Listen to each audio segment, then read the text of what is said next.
अमरावती लोकसभा चुनाव में Republican Party of India Gavai गुट ने स्वतंत्र रूप से चुनाव लड़ा था, लेकिन आगामी विधानसभा चुनाव में गवई गुट महाविकास आघाड़ी के साथ चुनाव लड़ने की तैयारी में है।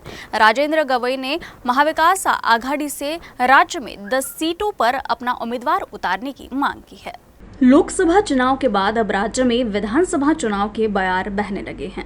राजनीतिक पार्टियां अपनी तैयारी में जुट गई है।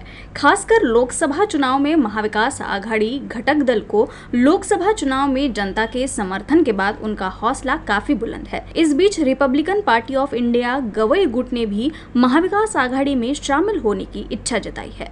गवई गुट ने महाविकास आघाड़ी से राज्य में 10 विधानसभा सीटें देने की मांग की है, जबकि अमरावती जिले के 8 विधानसभा क्षेत्रों में से दरियापुर विधानसभा क्षेत्र से तो खुद डॉक्टर राजेंद्र गवई ही चुनाव लड़ने को तैयार है। अमरावती में पत्र परिषद लेकर उन्होंने बताया कि हम महाविकास आघाड़ी के नेताओं से चर्चा करने वाले हैं। लोकसभेचा निकाल लागला 7 दिवस झाले।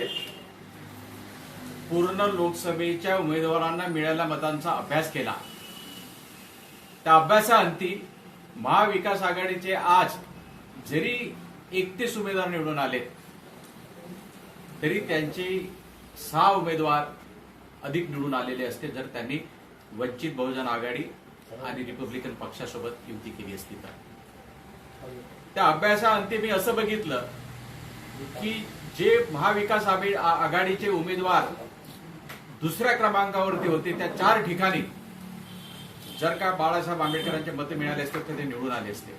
आमच्या उमेदवाराला 37,000 मतं पडली आणि त्या ठिकाणी वंचित सुद्धा उभी होती। वंचित बरीच मागे राहिलेली आहे। तेव्हा हे सांगण्याचा आमचा उद्देश आहे की अजूनही वेळ गेलेली नाही आहे। त्यांचा परफॉर्मन्स चांगला राहिलेला आहे, परंतु याच्यापेक्षा चांगला परफॉर्मन्स करू शकता।